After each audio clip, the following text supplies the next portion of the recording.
Good evening. My name is Mohammad Lutfur Rahman.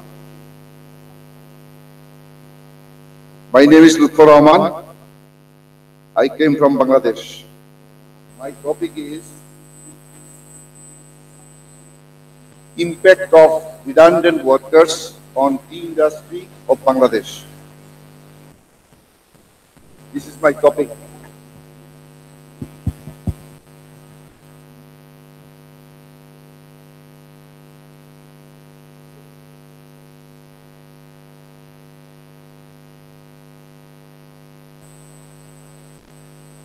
Actually, this is the present scenario of tea industry in Bangladesh. Total grant area of tea industry is 115,707 hectares. And area under tea is 59,609 hectares. Percentage of total area under tea is 51.52%. So about 50% area is still vacant. Unused is not vacant. These are not cultivated in tea, but those are occupied by essential items such as tea factory, bungalow, staff quarter, labor shed. Only 7,677 hectares are left for future extension. That is, there is a scope of future extension of tea industry is 6.63%. About the workforce,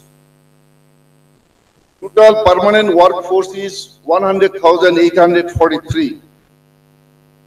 And casual workers 21,997. Total unemployed labor force 314,779. And total population is 437,619. So my problem is, it is a very small player in the world tea scenario, but has a mentionable role in the national economy and employment sector. During last 10 years, there has been no significant growth in production, and there has been a gradual fall in export during the corresponding years. Once upon a time, Bangladesh was a major tea producing country. Now, Bangladesh is going to import tea. So my problem statement is to make the Bangladesh like a tea exporting country, like 10-20 years before. In spite of huge human resources are unemployed, this unemployed labor force need to be employed and develop the tea industry and increase the yield per hectare. Yield is only 1,300 kilo per hectare, which is one of the lowest in the world. If we want to increase the yield to 2,500 to 3,000 per hectare, then the unemployed labor force will be employed, as well as production will be increased, and Bangladesh will become a tea exporting country. That is my whole effort for my research.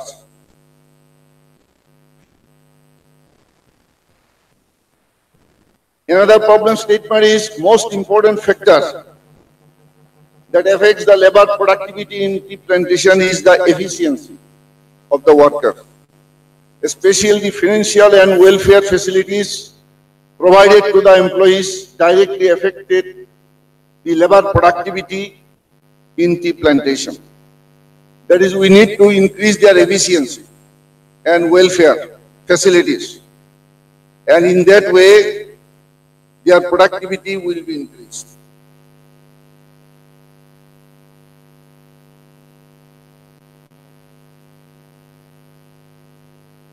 My aim of this research is to find ways and means to bring all redundant non-workers in the industry of Bangladesh under employment and make the tea production double from 63 million kilo to 150 million kilo, and that is possible. That is possible by engaging workers and increasing the productivity by capital expenditure. That is to infill and replacement replanting in the existing tea plantation. These tea plantation are 60% tea plantation are very old. If those tea plantations are uprooted and new plantation is made, then the redundant workers will be employed as well as the productivity will be increased and the country will be an exporting country.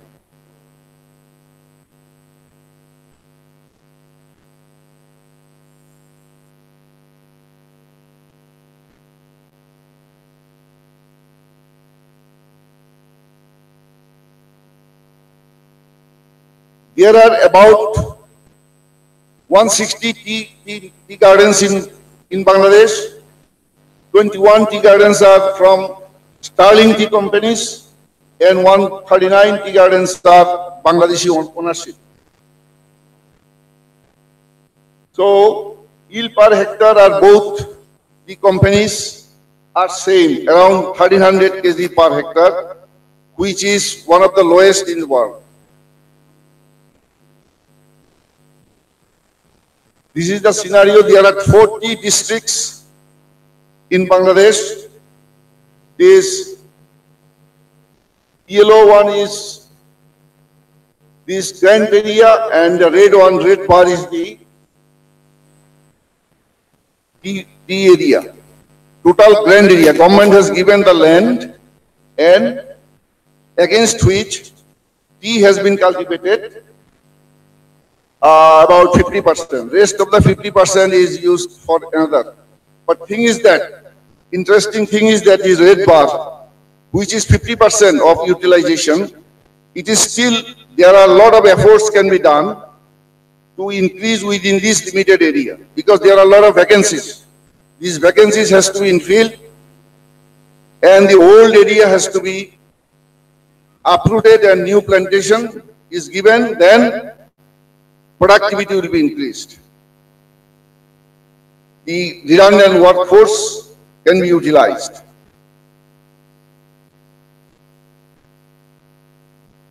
Significance of my research is productivity of tea industry in Bangladesh to be enhanced in comparison to other tea producing countries in the world.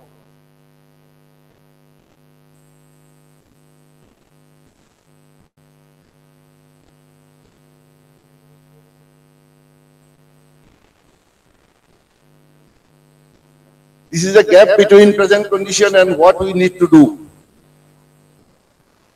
We need to increase the productivity to 2,500 kilo per hectare. And in this way, about 150 million kilo will be produced. Our home consumption is 70 million kilo and rest of the tea we can export.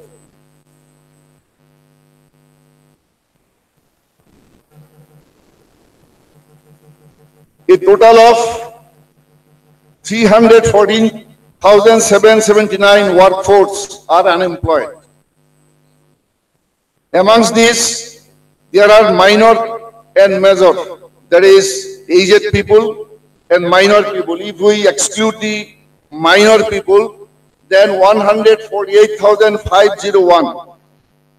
This amount of people, this quantity of people are ready to work, but they are unemployed.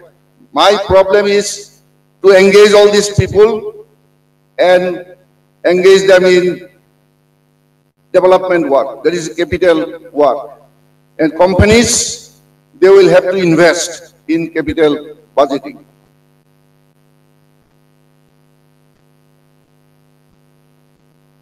Due to unemployment, rate of population growth, due to illiteracy, health condition, and absenteeism. Productivity is lost, loss of efficiency, deterioration of the law and order, loss of efficiency. These are the things happening inside the industry. And my whole purpose is to improve all this. Thank you very much.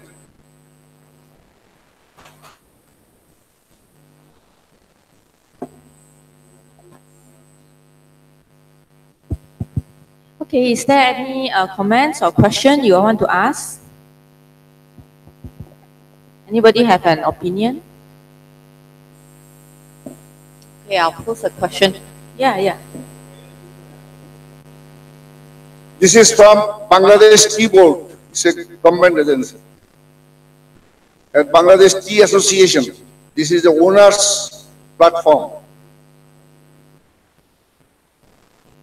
This is public access. Okay, maybe I pose a question to you. When you mention about, I believe, a redundant worker, what does it mean? In your, somewhere in your, I think, title you mentioned. You go back to his title? Workers. Yeah, redundant. You mentioned that you will redundant means workers means those who are working manually in the garden. They just use their labor. Sorry, can you describe more about these redundant workers?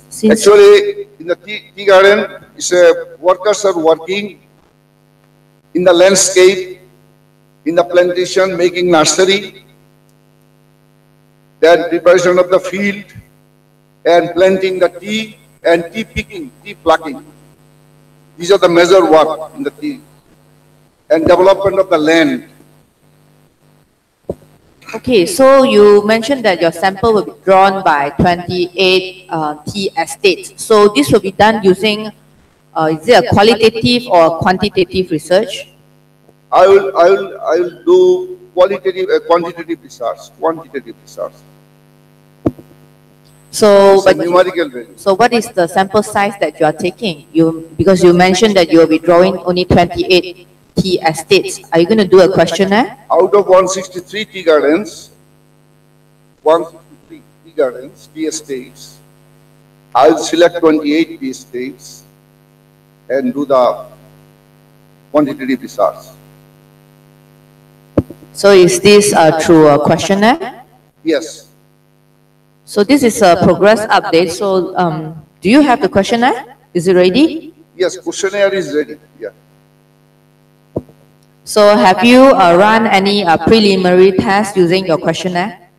Yes. I will ask question about why they are not getting employment in the garden. What is the ratio of labor and plantation? There is a ratio.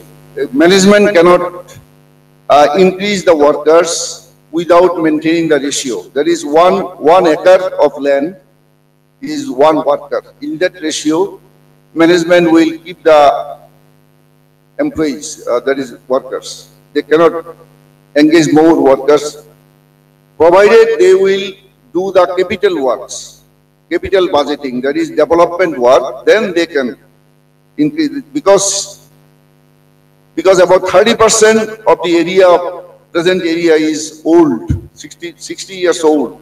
This has to be developed. Then they will engage the workers. So this sort of question I will ask. Yes, there's a question from a friend.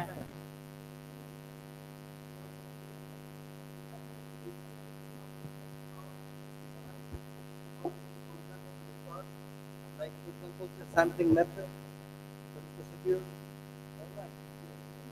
I think this is so all these things need to be done. I'm also between my right, my right.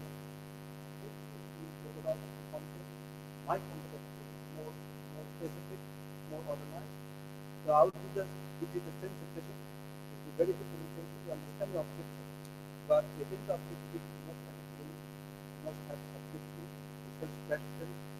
Okay, then you have to move on to say that other issues. Then like the research methodology, design, those things should come one by one. Like Professor said, we should take like that. If you need my help, since I'm your colleague, so we can sit together and discuss and look into the work together.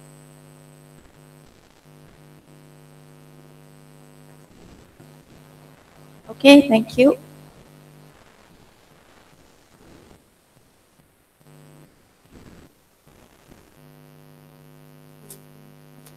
Can we have the next presenter, Ms. Pei Ying?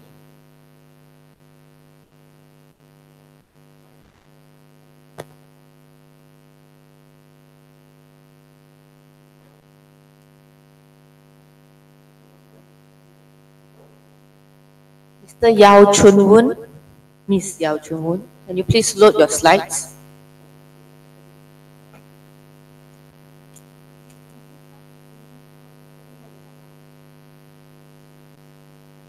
Mr. Franklin, can you please load your slides into the computer?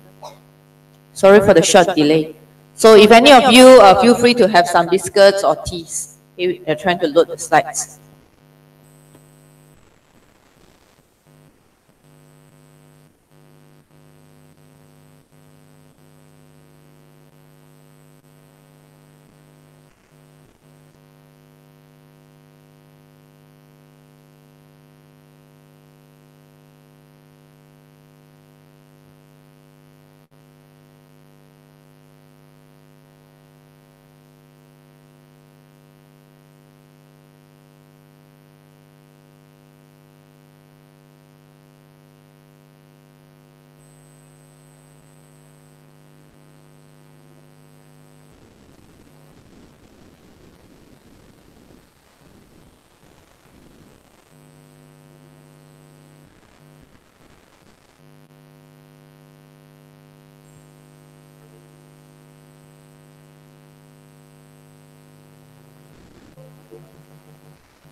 Okay, let's welcome Ms. Pei Ying for her update on impacts of maker spaces on university students' creativity in China. Good afternoon, everyone. My name is Pei Ying, and the title of my research is Impact of Makerspace on University Students' Creativity in China. And my supervisor is Dr. Mitchell. There are 4 parts in my presentation. First is introduction, second is literature review, and the third is theoretical framework. The fourth is methodology. If you see my research title for the first time, maybe you will have a question. What is the makerspace? So first, I will explain several definitions in my research. First, what is the maker? Hans Andersen presented the concept of makers in his books, Maker, the New Industrial Revolution in 2012. The makers refers to those who like to do things by themselves and make the ideas into reality. In fact, the concept of makers originated from the maker movement, which was launched by the Maker magazine in 2005. Maker Movement is a campaign which encourages people to make products by themselves or cooperate with others. The Maker Movement is strongly supported by the American government. Obama encouraged every American student to participate in this campaign and to be the makers of things, not just the consumer of things. The Maker Movement has three components. First is makings, represent a set of activities. The second is makerspace, represent the communities of practice. The third is makers, represent the identities in their makerspace. So, what is makerspace? Makerspace are the communities where makers gather to make products and give the opportunity to all the students to make their ideas into reality and practice their creative thinking. So, makerspace is the most important concept in my research. Next, what are the problem statements? First, makerspace is considered as the vital strategy to enhance the students' creativity. But previous studies have only theoretically proved that the makerspace have the possibility to improve students' creativity, but lack of the empirical support of the relationship between the makerspace and the students' creativity. This is the first problem. The second, students are the main body of practical activities in the makerspace. And the previous study mainly focused on the construction of makerspace from the perspective of all the teachers. So, but rarely studied the effectiveness from the perspective of all the students. This is my research objective. First, to describe the core functions of makerspace. Second, to analyze the elements of university students' creativity. The third, to analyze the impact of makerspace on university students' creativity. The first, to determine the relationship between makerspace and the students' creativity. In order to achieve all the research objectives, the following research questions are formulated. First, what are the space composition and the functions of makerspace? Second, what are the main elements of university student creativity? How the makerspace affects students' creativity? And fourth, what is the relationship between the makerspace and the students' creativity? The second part is the theoretical, is the literature review. First, there are three theories of makerspace. First is learning by doing. Learning by doing is an educational theory which was presented by Dewey in 1997. In the learning by doing theory, the real learning is not only the process to obtain knowledge through the classroom, but more importantly, to learn in the social practice. And the learning by doing is the core idea behind the makerspace. Students can learn new knowledge in the process of making product in their makerspace. The second theory of makerspace is space production theory. In the space production theory, every space can be divided into three parts: perceived space, conceived space, and lived space. Perceived space is a space with physical form, and it refers to the physical environment of the space. Perceived space can be accurately measured with some instrument. The second is the conceived space. Conceived space is a dominant space of the planners, managers, or the leaders. And conceived space means the power which controls the production of the construction of the space. Lived space means the real experiences of all the users.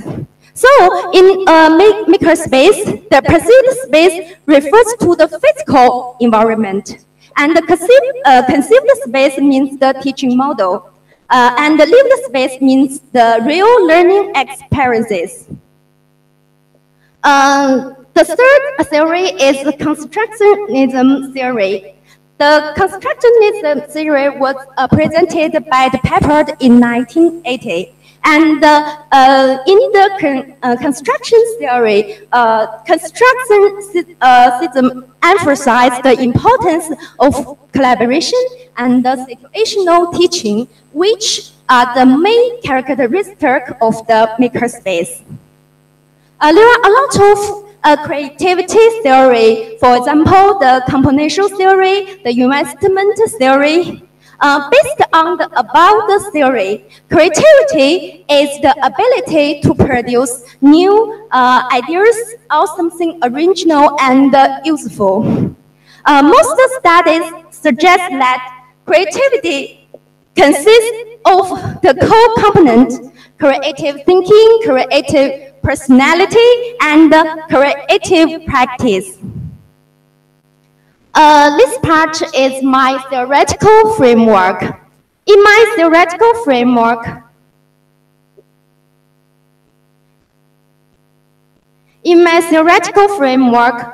this part shows all the independent variables, and this part shows all the dependent variables. All the independent variables come from the theory of space production theory. And all the dependent variables comes from the theory of creativity. There are 5 independent variables. First is sighting. Sighting variables represent the perceived space. And conceived space consists of 2 variables: instructor creativity and teaching model. And the lived space have 2 variables: cooperation and self-determination. And there are 3 parts of the creativity: creative thinking, creative personality, and creative practice.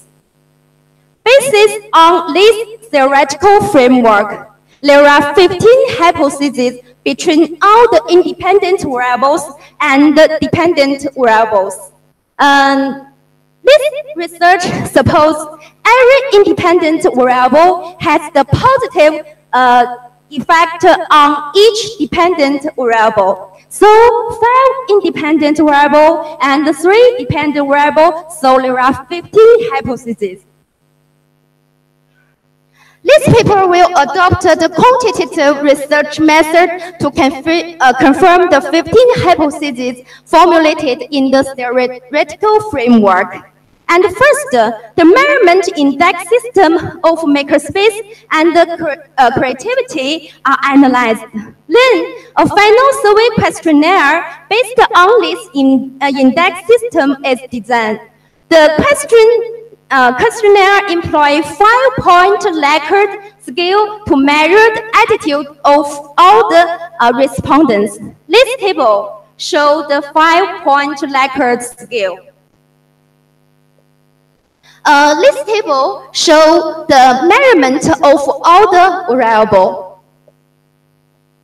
For example, the sighting variable has 3 measurement index: hardware environment, software environment, and the utilization of devices. There are 7 question items to measure this variable in the final questionnaire. This is the same table, but the last table shows the measurement of all the independent variables, and this table shows the measurement of dependent variables. For example, the creative thinking variable has 3 measurement index: creative thinking, flexibility, and originality. There are 5 question items to measure this variable in the final questionnaire. So look at this part of the table. All the question items are adapted from the existing measurement scale. So this part shows all the references. Research samples. The Ministry of Science and Technology of China has published the list of China makerspace in 2016. The 20 university makerspace in this list are chosen as research objects. And 30 to 50 students in each makerspace will be selected to answer the questionnaire. So this table shows part of the makerspace samples. SPS software is used to analyze the reliability and the validity of the skill with small sample data. And most software is used to perform structural equation model analysis, which include the following: confirmatory factor of the skill analysis, fitting degree test to modify the model, and the hypothesis test. Thank you.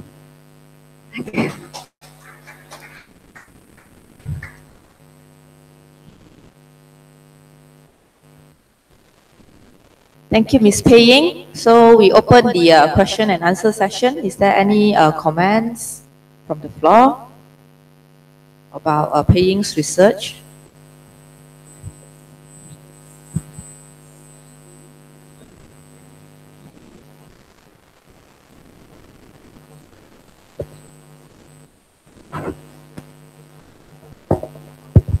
Okay, thank you so much for your nice presentation. I just have a few suggestions for you for the further improvement. May you just go to your framework? Okay.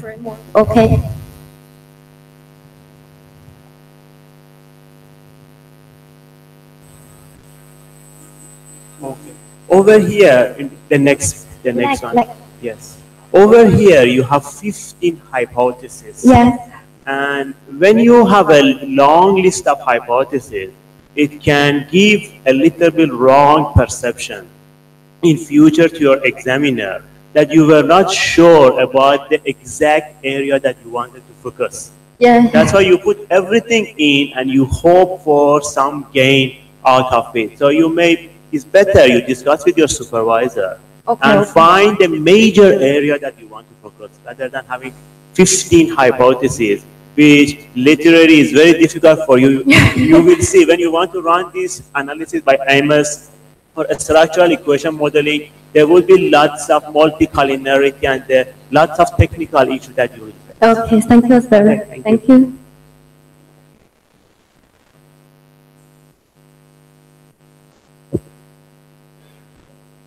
Okay, thank you, Pei Ying, for the very interesting presentation.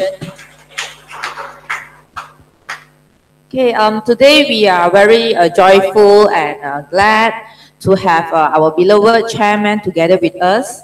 It's indeed a grace for us. So we would like to invite him, Tan Sri Effendi Nawawi, to give us a few words.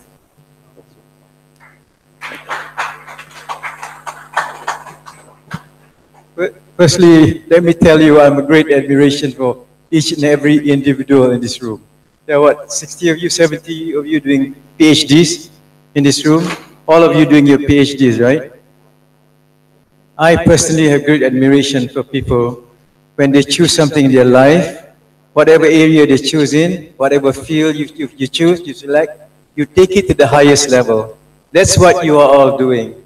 I have great admiration for that. Well done, and I think you have chosen the right university.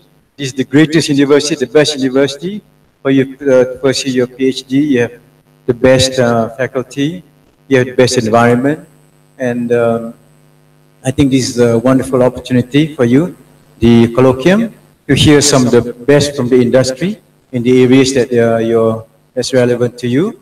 And I hope that you would have benefited this. And let us have your feedback if you know how we can do better in future. But otherwise, I wish you all great luck, wonderful, all the best in your future, in the years ahead, and be the very best you are in all the fields you've chosen. Thank you.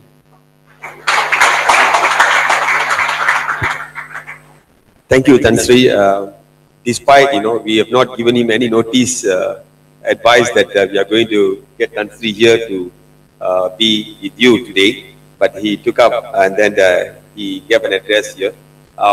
What we have been discussing with you the last couple of days, yesterday, today, and moving forward the next few days, again, I would like to recall back that we are very serious about the quality of the program that we are delivering here. And even just now, I had a discussion with the management, top management with the chairman, Tan Sri, and he do agree that we have to go back to quality. Yeah? So we are very serious about the quality and the qualifications of the program. You all are lucky to be in the first cohort, and moving forward, our standards will be further increased. And as you have participated in the QS ranking just now survey, how many of you participated in the QS ranking survey just now? Please, the rest of you, you have not. You took up the survey? Oh, okay, good. So as you know that that is one of the initiative, the first step to get into the QS ranking, and hopefully we'll be there in the QS ranking for 2018 September. We should be up there, yeah, if everything goes fine.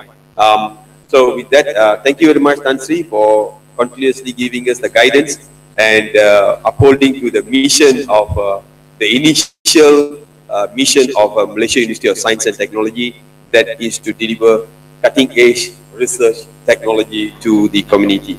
Yeah, thank you, Tan Sri, for the support. Thank you.